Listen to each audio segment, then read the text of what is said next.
Welcome to Maheshan IAS. Your rank is our responsibility. जय हिंद दोस्तों। Middle east के जमीनों पर सिर्फ और सिर्फ इजराइल का हक है। अमेरिका के राजपूत के इस बयान ने पूरे मिडिल ईस्ट में खलबली मचा दी है। दोस्तों सिर्फ एक बयान के आने की वजह से पूरा मिडिल ईस्ट जो है इस समय बौखला गया है। 14 देश जो है खेमनेई के सपोर्ट में आ गए हैं। ऐसा अनुमान लगाया जा रहा है कि आने वाले समय में एक बहुत बड़ी जंग छिड़ सकती है। एक तरफ इजराइल और यूएसए हैं और एक तरफ ये मिडिल ईस्ट के कंट्रीज हैं।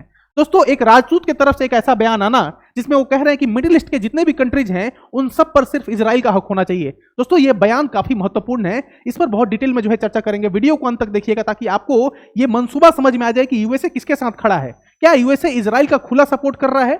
ये समझने वाली बात होगी, ध्यान से देखिएगा इस वीडियो को। US ambassador to Israel Mike Huckabee, इनका नाम है माइक हकबी। और माइक हकबी कौन है? ये है एम्बेसडर और कहां पे पोस्टेड है? इजराइल में पोस्टेड है। इन्होंने कहा, एक स्टेटमेंट दिया है, it would be fine if Israel took control of territories from the Nile to Euphrates.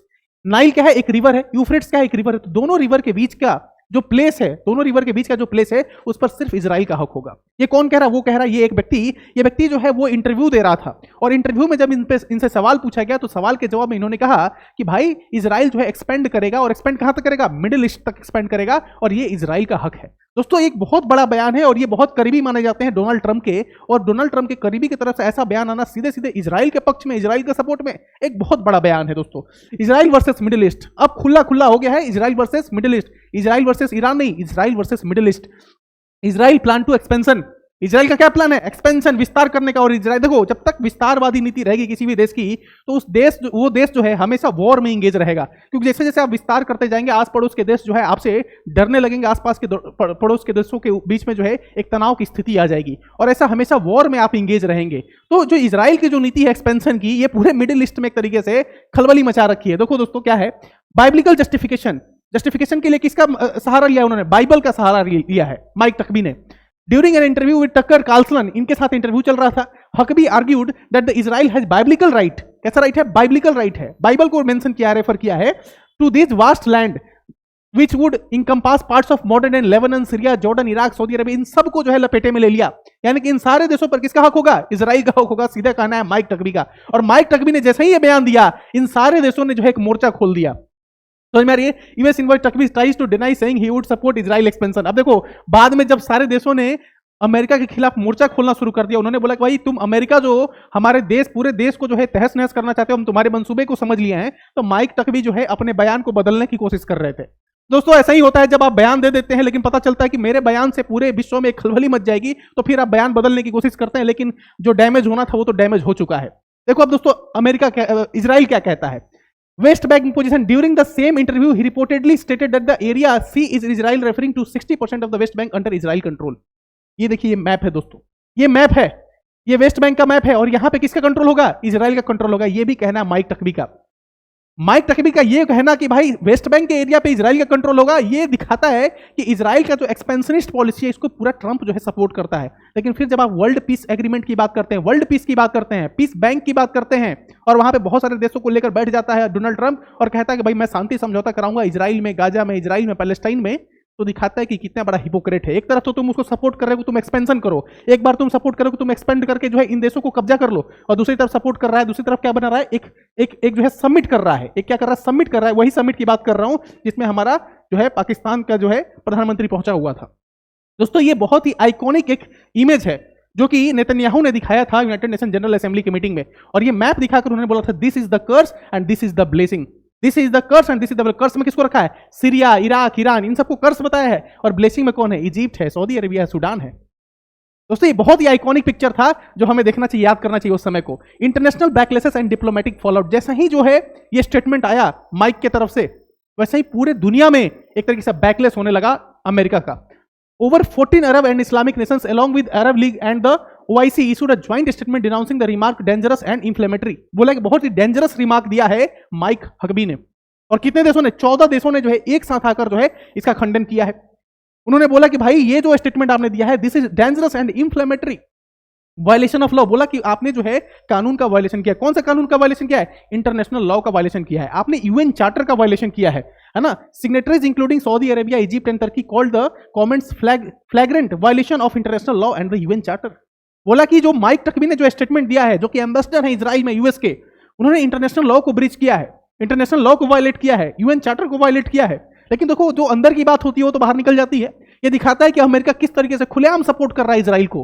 नहीं तो एक एम्बेसडर रैंक का व्यक्ति, एक एम्बेसडर पोजीशन का कोई व्यक्ति ऐसे नहीं बोल सकता कि भाई पूरे मिडिल ईस्ट पे किसका कब्जा होना चाहिए, इजराइल का कब्जा होना चाहिए, वेस्ट बैंक पे किसका कब्जा होना चाहिए, इजराइल का कब्जा होना चाहिए। यानी सब मानते हैं कि इजराइल का जो पावरफुल, इजराइल जो है एक बहुत ही पावरफुल देश है और उसके सामने ये सारे देश टिक नहीं पाएंगे, इसलिए खुलेआम जो है उसका सपोर्ट करो।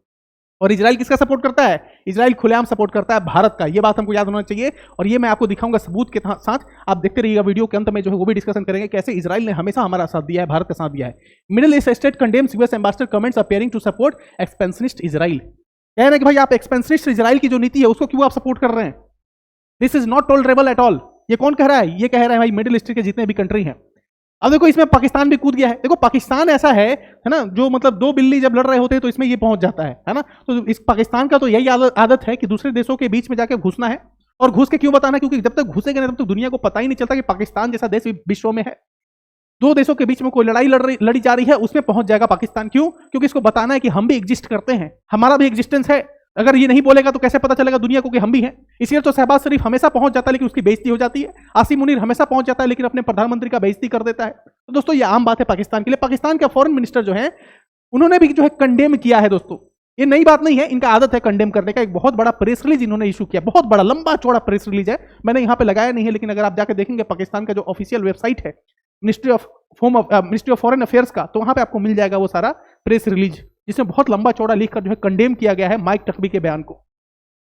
The foreign minister of Pakistan, 13 other Arab Islamic nations issued a joint statement. इसमें पाकिस्तान भी है, Sunday condemning the recent remarks by US ambassador to Israel Mike Huckabee, who suggested Israel had a biblical right to the Middle East. अरे भाई एक ambassador ने कोई बयान दिया है, कुछ सोच समझ कर ही दिया होगा। ऐसा तो नहीं हो बददिमाग इंसान है या फिर पागल है। He is posted at the position of ambassador to Israel by US government, और वो कोई स्टेटमेंट देता है, इट मीन्स कि वो बहुत बड़ा बयान है। तो सबकी जो है पेट में दर्द होने लगी। 13 देश ये और फिर यहाँ पे पाकिस्तान, पता नहीं पाकिस्तान कहाँ से पहुंच गया मिडिल ईस्ट में। भाई तुम्हारा क्या लेना देना है, लेकिन चलो भाई लोग हैं तो सपोर्ट करने के लिए पहुंच जाता है। Pakistan 13 Muslim nation condemn US envoy remarks on Israel right to Middle East land. आगे देखिए दोस्तों, this comes when there is Iran US Israel tension ongoing. देखो ईरान और यूएस का जो टेंशन है उसमें कभी भी हमें एक नया मोड़ देखने को मिलेगा। नया मोड़ क्या होगा? बहुत बड़ा वॉर। और इस वॉर को मैं ऐसे ही वॉर नहीं बोल रहा हूं दोस्तों, इंडियन एम्बेसी ने जो तेहरान में है ना, ईरान की कैपिटल तेहरान में जो इंडियन एम्बेसी है उसने एडवाइजरी इशू कर दिया है। उसने बोल दिया कि जितने भी लोग हैं, चाहे वो स्टूडेंट हो या फिर कोई धार्मिक व्यक्ति गया हुआ हो, कोई बिजनेसमैन गया हुआ हो, कोई टूरिस्ट गया हो, जितने भी लोग हैं आप जो है भारत लौट आइए।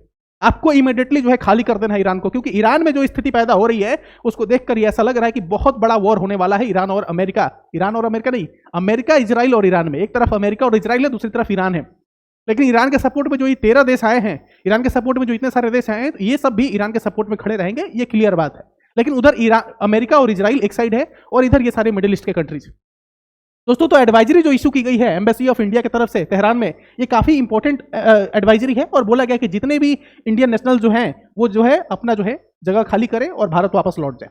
सीधी बात है, क्योंकि कोई भी भारतीय व्यक्ति की जान माल की हानि नहीं होनी चाहिए। भारतीय दूतावास का ये सिंपल सा कहना है। देखो एक और एडवाइजरी इशू हुई है, लेकिन ये इशू हुई है मैक्सिको में। जितने भी मैक्सिको में रहने वाले भारतीय उन सबको रिक्वेस्ट किया गया है आप घर में रहिए, बाहर मत जाइए। हालात जो है मैक्सिको के अच्छे नहीं है और इसका कारण क्या है? इसका कारण है ड्रग्स, और कुछ नहीं है, ड्रग्स है दोस्तों। और इस पर जो है मैं एक और वीडियो लेकर आऊंगा जहां पे मैं बताऊंगा कि मैक्सिको में किस तरीके से ड्रग्स कार्टेल ने ऐसी स्थिति पैदा कर दी कि वहां के लोग अब वहां से भाग रहे हैं। और भारत के जो लोग रहते हैं मैक्सिको में उन सबको एडवाइजरी इशू किया गया है कि भाई आप जो है सेफ प्लेसेस पे चले जाए, घर में रहे, बाहर ना निकले। ठीक है। Midnight hammer tribe, is Israel forcing US into a war with Iran? बिल्कुल, इजराइल और यूएस जो है एक साथ है ईरान के खिलाफ। देखो ईरान जो है वो तय कर दिया, खेमनेई ने ये तय कर लिया है कि भाई मैं नहीं झुकूंगा। खेमनेई की एक बात बहुत अच्छी है, इसने यूएस को जो है जवाब दिया है, वो काफी तारीफ कर सकते हैं हम। एक तरफ हमने देखा यूक्रेन और रसिया, यूक्रेन का भी घुटने नहीं टेका रसिया के आगे, लंबे समय तक वॉर लड़ा। वैसा ही कुछ खेमनेई का भी है। खेमनेई जो है वो झुकने के लिए तैयार नहीं है यूएस के आगे। और यूएस का जो पॉइंट्स हैं जिस पे वो चाहते हैं कि खेमनेई एग्री करे, उस पे खेमनेई एग्री करने को तैयार नहीं है। समझ में आ रही है आपको बात? तो खेमनेई भी जो है बड़ा जवाब देंगे अगर यूएस ने किसी भी तरीके का अटैक किया, तो रिटेलिएट अगर जो करेगा ईरान वो भी जबरदस्त करेगा, ये भी देखने वाला होगा। क्योंकि ईरान के जो खेमनेई हैं उन्होंने एक बहुत अच्छा ट्वीट किया था। उन्होंने बोला कि जो आप जो वॉरशिप्स भेज रहे हैं बहुत ही डेंजरस है, हमें पता है, लेकिन हमारे पास जो है वो उससे भी ज्यादा डेंजरस है, जो समुद्र के तल में, समुद्र के अंदर तुम्हारे वॉरशिप्स को डुबा देगा। अमेरिका को धमकी दे डाली ईरान के खेमनेई ने। दोस्तों, amid this India's PM visit to Israel, India's stand. इसी के बीच में जो है प्रधानमंत्री नरेंद्र मोदी दूसरी बार इजराइल जा रहे हैं। आप सबको बताते जाऊं कि 2017 में पहली बार कोई भारतीय प्रधानमंत्री इजराइल पहुंचा था, पहली बार कोई भारतीय प्रधानमंत्री पहुंचा था। उसके बाद से इजराइल के प्रधानमंत्री बेंजामिन नेतन्याहू भी पहुंचे थे भारत। अब दूसरी बार जो है नरेंद्र मोदी जा रहे हैं वहां पे इजराइल, और इजराइल जाएंगे तो वहां पे वहां की संसद को वो संबोधन भी करेंगे। बहुत बड़ा जो है समझौता होने वाला है इजराइल और भारत का। इससे रिलेटेड मैं वीडियो लेकर आऊंगा, उस वीडियो को भी आप ध्यान से देखिएगा। किस किस तरह के समझौता क्या है, डिफेंस में, एग्रीकल्चर में, इनोवेशन में, टेक्नोलॉजी में, कौन कौन से सेक्टर्स में हमारा डील होने वाला है इजराइल के साथ। और सबसे बड़ा जो खास नजर होगा वो होगा हमारा S-400 जैसा कोई डील हम करने जा रहे हैं इजराइल के साथ। और उस डील के साथ भारत को भेद करना दुश्मन देश के लिए काफी नामुमकिन सा हो जाएगा। यानी कि भारत का जो एयर स्पेस है उसको आप भेद नहीं पाएंगे अगर ये डील जो है हमने बेंजामिन नेतन्याहू यानी इजराइल के साथ कर लिया तो। दोस्तों, इस डील पर भी हमारी नजर होगी, हम उस पर भी चर्चा करेंगे, वीडियो को देखिएगा आप जरूर। India to explore anti ballistic missiles to defence with Israel, anti ballistic missile का डील जो है हम वो साइन करने वाले हैं। समझ में आई? और नेतन्याहू ने जो है मोदी जी की बहुत तारीफ की है। उन्होंने बोला कि भाई मोदी जी जो है सुप्रीम लीडर हैं। इंडिया जो है बहुत वास्ट कंट्री है, इंडिया जो है 140 करोड़ लोगों का देश है, इंडिया बहुत विकसित देश है। इस तरह की बहुत सारी तारीफें की हैं बेंजामिन नेतन्याहू ने। और उन्होंने बोल दिया है कि हम एक ग्रुप बनाने जा रहे हैं, और ये ग्रुप किसके खिलाफ बनाने जा रहे हैं? पाकिस्तान और तुर्की जैसे देशों के खिलाफ एक ग्रुप बनाने जा रहे हैं, और उस ग्रुप में भारत भी होगा। उस ग्रुप में कौन होगा? उस ग्रुप में भारत भी होगा। उस ग्रुप का नाम जो है क्या है रखा है उन्होंने? Against radical axis calls India a global power, है ना? तो एक ग्रुप बनाया जा रहा है जो कि तुर्की और पाकिस्तान जैसों के देशों के खिलाफ जो है काम करेगा। दोस्तों, आपको एक और बात बताऊं, इजराइल एक ऐसा देश है जिसने पहलगाम अटैक जब हुआ, पाकिस्तानियों ने जब हमारे लोगों पर, विक्टिम, हमारे जो इनोसेंट लोग थे उन पर जब अटैक किया, तो इजराइल एक ऐसा देश था जिसने खुलेआम सपोर्ट किया। उसने कहा कि Israel will support India if there is a war post Pahalgam, team Netanyahu confirms. कह रहा है कि पहलगाम के बाद अगर वॉर होता है पाकिस्तान के साथ भारत का, तो उसमें इजराइल जो है खुलेआम सपोर्ट करेगा भारत का। ये दिखाता है कि इजराइल जो है वो कितना सपोर्टिंग है भारत के लिए। जिस तरीके से रशिया है हमारे लिए, उसी तरीके से इजराइल ने हमेशा हमारा साथ दिया है, चाहे वो 1999 हो, चाहे वो जो है 26/11 का अटैक हो, या फिर कोविड का टाइम हो, हमेशा जो है भारत का सपोर्ट किया है इजराइल ने। लेकिन दुर्भाग्य था कि भारत का कोई प्रधानमंत्री आज तक इजराइल के विजिट पे नहीं गया था, इजराइल के दौरे पे नहीं गया था। पहली बार 2017 में नरेंद्र मोदी गए थे, और वहां पर जाने के बाद जो पिक्चर्स आई, जो तस्वीरें आई बेंजामिन नेतन्याहू नरेंद्र मोदी की, वो बहुत ही मतलब एक तरीके से कह सकती हैं अट्रैक्टिव थी, मनमोहक थी। क्यों? क्योंकि उन दोनों की जो फ्रेंडशिप थी वो दिखा रही थी, दोनों देशों की जो फ्रेंडशिप थी वो दिखा रही थी। और इसी तरीके से आप देखिए, इतिहास भी देख लीजिए, इजराइल ने हमेशा जो है भारत का साथ दिया है। What is India stand on expansion of Israel? अब देखो, आप ये सवाल पूछ सकते हैं कि इजराइल जो है, इजराइल का जो पॉलिसी है एक्सपेंशन का यानी कि विस्तार का, क्या भारत उसको सपोर्ट करता है? जवाब इसका कमेंट में जरूर लिखिएगा। ये है रणधीर जायसवाल जी, मिनिस्ट्री ऑफ एक्सटर्नल अफेयर्स के प्रवक्ता हैं, स्पोक पर्सन है। इन्होंने इस पर लेके जो है बयान दिया है। उन्होंने कहा है कि भारत इसको सपोर्ट नहीं करता, एक्सपेंशनिस्ट पॉलिसी जो है इजराइल का वो सपोर्ट नहीं करता। क्यों नहीं करता? क्योंकि हमारा जो स्टैंड है वो क्लियर है। हमारा स्टैंड क्या है? एक्सपेंशन पॉलिसी को हम लोग सपोर्ट नहीं करते, है ना? Not a negotiated document, India clarify signing UN statement condemning Israel waste Bank expansion. West Bank का जो एक्सपेंशन करना चाहता है इजराइल, उसको सपोर्ट नहीं करता इंडिया, क्योंकि यूनाइटेड नेशन से हम भी बाउंडेड हैं। यूनाइटेड नेशन का जो चार्टर है उसको हमने भी साइन कर रखा है। India is the signatory of United Nation charter, तो we can not support Israel in his policy of expansion. उसके एक्सपेंशनिस्ट पॉलिसी में हम सपोर्ट नहीं कर सकते। ये सीधे कहा है रणधीर जायसवाल जी ने। India backs Palestine, Palestine condemns unlawful West Bank expansion by Israel. देखो, इंडिया जो है पैलेस्टाइन को भी सपोर्ट करता है, इजराइल को भी सपोर्ट करता है, लेकिन दिक्कत क्या है कि पैलेस्टाइन हमें कुछ दे नहीं सकता। पैलेस्टाइन हमसे सिर्फ लेगा, लेकिन इजराइल हमें बहुत कुछ दे सकता है। इजराइल से हम बहुत कुछ ले सकते हैं, लेकिन पैलेस्टाइन से हम कुछ नहीं ले सकते हैं, है ना? समझ में आ रही बात? लेकिन इंडिया का जो स्टैंड है वो ये नहीं हो सकता कि भाई हम लोग पैलेस्टाइन को नकार दें और पूरी तरीके से इजराइल को सपोर्ट कर दें। आप इस पर क्या सोचते हैं कमेंट सेक्शन में जरूर लिखिएगा। इसका कारण क्या है दोस्तों? मैंने इसलिए ऐसा बोला क्योंकि as India have close relation with Middle East also. अगर मान लो कि इजराइल का हमने खुलेआम सपोर्ट कर दिया, इजराइल के एक्सपेंशनिस्ट पॉलिसी जो है उसको हमने बोल दिया कि भाई ये जायज है, मिडिल ईस्ट में वो भी एक्सपेंशन कर सकता है, इजराइल कर सकता है, तो बाकी सारे देश जो मिडिल ईस्ट के हैं उनके साथ तो दुश्मनी हो जाएगी हमारी। तो इंटरनेशनल रिलेशन एक तरीके से जो भारत का है ना, अंतरराष्ट्रीय संबंध पूरी तरीके से बिगड़ जाएगा। एक तरीके से अगर खुलेआम हम सपोर्ट कर दें इजराइल के एक्सपेंशनिस्ट पॉलिसी को, तो ये सारे जो देश हैं, जो मिडिल ईस्ट के जितने भी देश हैं, ये सारे हमारे खिलाफ हो जाएंगे। ये समझना होगा आपको, और इसीलिए जो है भारत ने जो है अपना स्टैंड जो है वो क्लियर रखा है। जो एस जयशंकर से भी जब ये सवाल पूछा गया, मिनिस्टर ऑफ फॉरेन अफेयर्स जो है, मिनिस्टर ऑफ फॉरेन अफेयर्स जो है जयशंकर, सुब्रमण्यम जयशंकर, उनसे भी जब ये सवाल पूछा गया था तो उन्होंने भी यही जवाब दिया था। आप क्या सोचते हैं, क्या भारत को खुलेआम सपोर्ट करना चाहिए इजराइल को? क्या इजराइल को सपोर्ट करके ये बोलना चाहिए कि भाई मिडिल ईस्ट को खत्म कर दो? क्या इजराइल को सपोर्ट करके बोलना चाहिए कि पैलेस्टाइन को खत्म कर दो? क्या इस तरह के सपोर्ट में भारत को साथ देना चाहिए? इस तरह के जवाब जो है आप कमेंट सेक्शन में, इसका जवाब जरूर कमेंट सेक्शन में लिखिएगा। India US trade talks negotiation meet in Washington schedule for next week postponed. ये सबसे बड़ी खबर है। ऐसा बड़ी खबर क्यों मैं बोल रहा हूं, क्योंकि आपको पता है सुप्रीम कोर्ट जो है यूनाइटेड स्टेट्स ऑफ अमेरिका, उसने जो है तमाचा मार दिया डोनाल्ड ट्रंप के मुंह पे। डोनाल्ड ट्रंप पहले 10% लाया, उसको बढ़ा के उसने 15% कर दिया। अभी क्या खबर है? अभी खबर यह है कि जो भारत और यूएस और इंडिया के जो ट्रेड डील साइन होने वाला था, उसका सारा फ्रेमवर्क वगैरह रेडी था। मार्च में ऐसा माना जा रहा था कि पूरी तरीके से डील साइन हो गया, लेकिन बीच में एक नया कहानी आ गई, सुप्रीम कोर्ट वाली कहानी। अब ऐसा माना जा रहा है कि इसको पोस्टपोन कर दिया गया है नेक्स्ट वीक के लिए। पोस्टपोन कर दिया गया है, नेक्स्ट वीक में होने वाला था, उसको पोस्टपोन कर दिया गया है। यानी कि इसमें हो सकता है कि जो पॉइंट्स हमने पहले रखे थे उन पॉइंट्स में चेंजेस किए जाएंगे, क्योंकि अभी स्थिति कुछ और है। तो दोस्तों उस पॉइंट्स में चेंजेस किए जाएंगे। अभी जो है इस पे बहुत सारा डिबेट्स एंड डेलिब्रेशन होगा, डिस्कशन होगा, उसके बाद जो है फाइनल जो है फ्रेमवर्क होगा वो साइन होगा, और तब जाकर जो है इंडिया जो है रेडी होगा किसी भी डील के लिए। फिलहाल बात करेंगे ब्राजील के प्रेसिडेंट भारत आए हुए थे, और भारत जब आए तो उन्होंने जो है रेयर अर्थ पैक्ट जो है एक साइन किया है, ink minerals and rare earth pact जो है साइन किया है, और $20 बिलियन का जो है ट्रेड होगा आने वाले 5 साल में। ये है प्रेसिडेंट, कहाँ के प्रेसिडेंट है? कमेंट सेक्शन में बताइएगा ये कहाँ के प्रेसिडेंट है, क्या ब्राजील के प्रेसिडेंट है, और इनका नाम क्या है? कमेंट सेक्शन में आप जरूर बताइएगा।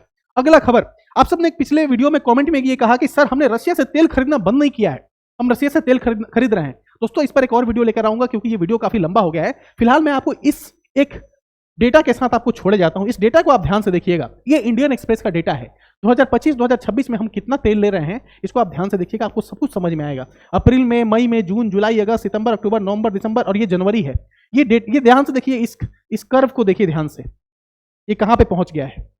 दोस्तों हमने तेल खरीदना बंद कर दिया है, हमने बहुत कम अमाउंट में आप तेल ले रहे हैं रशिया के साथ। इसका क्या कारण है दूसरे वीडियो में जो है डिस्कस करूंगा। तब तक के लिए थैंक यू सो मच। आपको ये वीडियो कैसा लगा? जो सवाल मैंने पूछे उसका जवाब कमेंट सेक्शन में जरूर लिखिएगा, और आपके क्या विचार हैं? क्या भारत को सपोर्ट करना चाहिए इजराइल का खुलेआम? जिस तरीके से इजराइल ने खुलेआम सपोर्ट किया था पहलगाम अटैक के बाद, क्या उसी तरीके से भारत को भी सपोर्ट करना चाहिए? क्या यूनाइटेड नेशन का जो चार्टर हमने साइन किया है, क्या उसको हमें वायलेट करना चाहिए? आपका इस पर क्या विचार है? और इजराइल का सपोर्ट करके क्या भारत को मिडिल ईस्ट के जितने भी कंट्रीज हैं, 13-14 देश जो अभी खड़े हो गए हैं, क्या उन सबसे दुश्मनी मोल लेना चाहिए? आपके क्या विचार हैं? कमेंट सेक्शन में जरूर लिखिएगा। मिलते हैं किसी और नए एक वीडियो में, तब तक के लिए thank you so much, have a good day.